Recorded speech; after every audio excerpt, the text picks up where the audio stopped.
곽수종 박사의 달러 종말의 허구, 탈달러화 시도는 왜 실패하는가?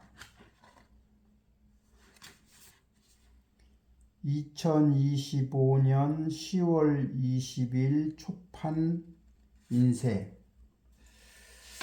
모든 제국은 두 번 무너진다. 먼저 통화를 잃고 그 다음에 영토를 잃는다. 어니스트 해밍웨이. 들어가는 말. 달러가 흔들릴 때 문명도 전환점에 선다. 세계 질서의 변화에 대해 많은 전문가들이 이야기한다. 미국 달러는 과연 기축통화로서의 지위를 굳건히 유지할 수 있는가? 이 질문 하나만으로도 21세기 후기 산업 사회와 문명 질서가 어떻게 변할지 가늠할 수가 있다. 만약 아니다라고 한다면 새로운 문명과 산업의 탄생을 누가 주도할 것인가라는 큰 질문이 남는다.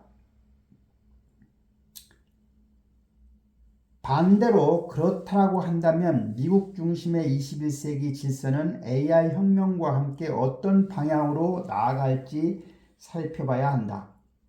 겉보기에 단순한 듯하지만 동시에 매우 어려운 물음이다. 문명의 전환은 전쟁, 질병, 천재지변과 같은 거대한 격변과 함께 찾아왔다. 그러나 오늘날 인류 다수는 그런 변화를 직접 경험해 본 적이 없는 세대다.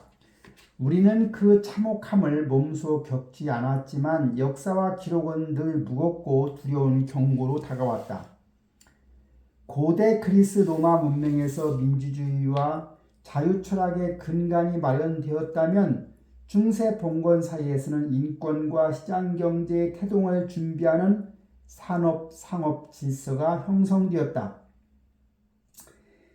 비록 서구에서 형성된 체계였지만 유목민과 농경민의 문명적인 차이는 어느 한쪽이 옳고 그름을 가르는 기준이 되지 못했다. 앞으로도 그 답을 쉽게 보여주지 못할 가능성이 크다. 중세 이후의 세계 질서는 식민주의와 제국주의를 거쳐 정반합의 과정을 밟으며 고대 그리스 로마의 민주주의와 자유철학 체계로 뒤돌아간 듯 보인다. 그러나 21세기 이후의 민주주의와 자유시장 경제 질서는 고대와 단절된 새로운 문명적 성격을 지녀야 한다.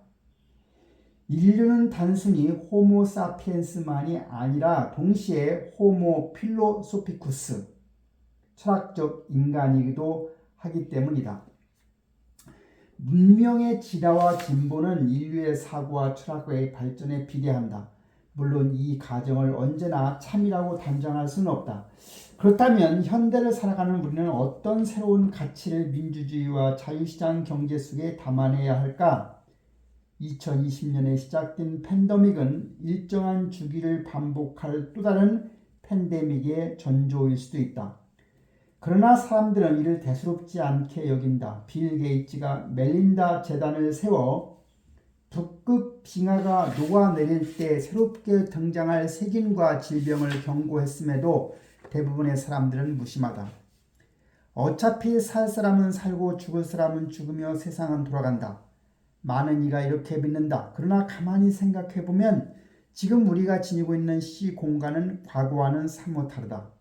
앞으로는 이 다름이 전혀 다른 문명의 차원을 열어 젖힐 수 있다는 사실을 어렵지 않게 이해할 수가 있겠다.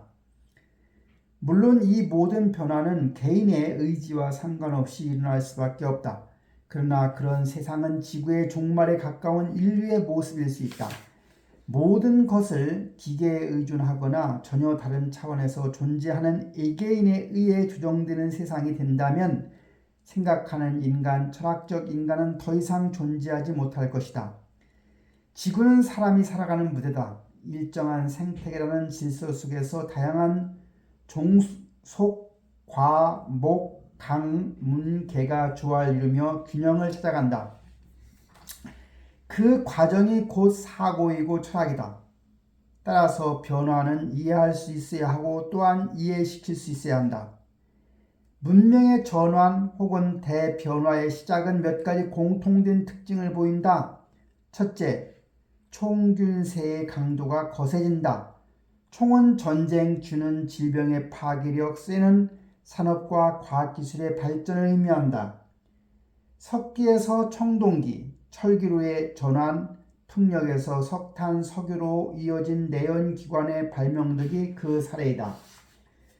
둘째, 강대국은 스스로 무너진다. 여당의 실수를 먹고 사는 야당처럼 강한 세력이 자충수를 투어 몰락한다. 내부 균열이 심각해지면 천재지변이나 인접 강국의 침략으로 붕괴된다. 셋째, 경제에서 버블 붕괴는 대공황을 낳지만 정치에서 패권 붕괴는 질서를 무너뜨리고 권력 자체를 사라지게 한다. 권력이 없으면 질서도 유지될 수 없다. 영국 파운드의 몰락이나 달러의 부상은 필연이 아니었다. 마찬가지로 달러의 몰락도 필연은 아니다. 기축통화는 운명이 아니라 선택의 결과다. 달러가 몰락한다면 그것은 미국 스스로 자초한 재앙일 것이다. 경제 패권의 붕괴는 재건이 가능하지만 정치 패권의 붕괴는 국가의 세멸을 뜻한다. 이번 금융시장 혼란은 달러 강세와 채권의 안전 신화가 동시에 흔들리는 전례 없는 상황이다. 달러 패권에 대한 회의가 현실로 다가오면서 세계 금융의 기둥이 바뀔 수 있다는 위기감이 고조되고 있는 것이 사실이다. 과거에는 공황 상황에서 미국 상장기업 국채 통화가치 사이의 신뢰가 순환적으로 작동했다. 그러나 트럼프 대통령 취임 100일 이후 지속된 금융시장의 혼란은 다른 양상을 보였다. 주된 원인은 관세 위협이 불러온 물가 급등 가능성이었다. 최근 투자자들은 미국 국채를 예매한다. 10년, 30년 만기 미국 국채 수익률은 5.0%를 넘보며 오르고 달러 가치는 1월 중순 고점 이후 9% 이상 하락했다. 견고했던 상관관계가 깨진 이유는 분명하다. 미국 정부의 충동적 행보 때문이다. 트럼프 대통령의 공격적 통상정책, 연준 의장 해임 운운, 비효율적 정책 집행, 일부 참모들의 달러 기축통화 역할에 대한 회의가 외국인 투자자들의 신뢰를 흔들었다. 외국인 투자자들은 약 32조 달러 규모의 미국 자산을 보유하고 있다. 그들의 신뢰가 흔들리면 주식시장은 꺾이고 국채금리는 급등하며 미국 정부의 부채 감당 능력에도 부담이 커진다. 이는 곧 달러가 기축통화로서 누려온 과도한 특권이 흔들리고 있음을 의미한다. 그러나 최근 들어 달러 불패 신화는 심각하게 재고해야 할 상황을 맞았다. 만약 달러가 몰락한다면 그 다음은 무엇일까? 1944년 브레튼 우주체제 출범과 붕괴 이후에 지난 80년간 달러는 세계 무역과 금융의 중심축이었다. 현재도 국경 간 대출의 절반, 이완거래의 88%가 달러로 이루어지고 있다. 세계 경제가 달러 위에 구축되어 있다고 해도 과언은 아니다. 그렇다면 탈달러화는 가능한가? 세계 각국이 달러를 버릴 수 있을까? 최근 몇 년간 주목받은 금융 트렌드 중 하나가 바로 탈달러화다. 탈달러화는 미국 달러의 국제무역 역할을 줄이는 각국의 시도다. 그것이 바람직한지 여부와 상관없이 이제 막 불기 시작한 탈달러화의 바람이 거대한 소용돌이가 될지 잠시 불다가 사라질 회오리 바람이 될지는 지켜봐야 한다. 이미 브릭스 국가들은 달러 위의 통화를 통한 무역 채널을 구축하고 있는 상황이다. 트럼프 대통령의 국제무역 전쟁은 바로 이 점을 겨냥한다. 달러 기축통화 지위가 도미노처럼 무너질 수 있는 상황에서 중국의 집요한 달러 패권 흔들기에 대응한 그의 본격적 반격이 진행되고 있다. 따라서 우리는 5가지 질문을 신중히 살펴야 한다. 첫째, 달러 가치의 몰락은 시작되었는가? 둘째, 도덕과 윤리의 몰락은 미국 예의주의와 민주주의의 붕괴를 시사하는가? 셋째, 미국의 기회, 리더십, 신뢰의 몰락은 시장경제의 쇠락을 의미하는가? 넷째, 새로운 힘의 부상은 누구인가? 중국의 경제적 부상이 미국의 총체적 리더십을 대체할 수 있는가? 다섯째, 미 달러화를 대체할 자산으로 금은 암호화폐의 미래는 어떻게 보아야 하는가?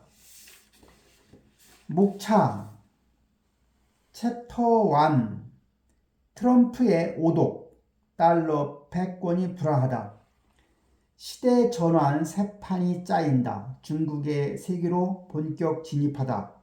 관세 변수와 세계 경제 성장 시나리오. 외교와 국익사의 괴리는 더욱 심화된다. 챕터 2 달러의 매력과 균열, 기축통화의 힘과 한계. 돈의 발명, 교환의 혁명, 달러의 시작, 미국의 시작, 달러의 실현, 신뢰의 시험, 미국의 숨겨진 야망, 팍스 아메리카나, 달러 약세, 고통의 세계가 임박. 챕터 3 달러 패권의 흔들림, 종말인가 전환인가? 신제국주의와 세계 3강대국, 시진핑, 푸틴, 트럼프 독재의 부활과 파급력, 트럼프 정책의 변덕과 신뢰의 붕괴, 미국 채권 불신과 금융 질서의 균열, 미국 달러가 여전히 왕인 이유. 챕터 4 금과 암호화폐, 달러를 대체할 수 있을까? 달러와 신뢰, 위기, 금융 질서가 흔들린다. 경제 비판론, 회복 신호가 안 보인다. 자산시장의 변화, 돈의 흐름이 바뀌고 있다. 투자 수익 전망이 무의미해지고 있다. 중국의 패권 도전은 아직 이르다. 금값의 상승, 달러의 불안을 비추다. 비트코인, 달러를 흔드는 혁명인가?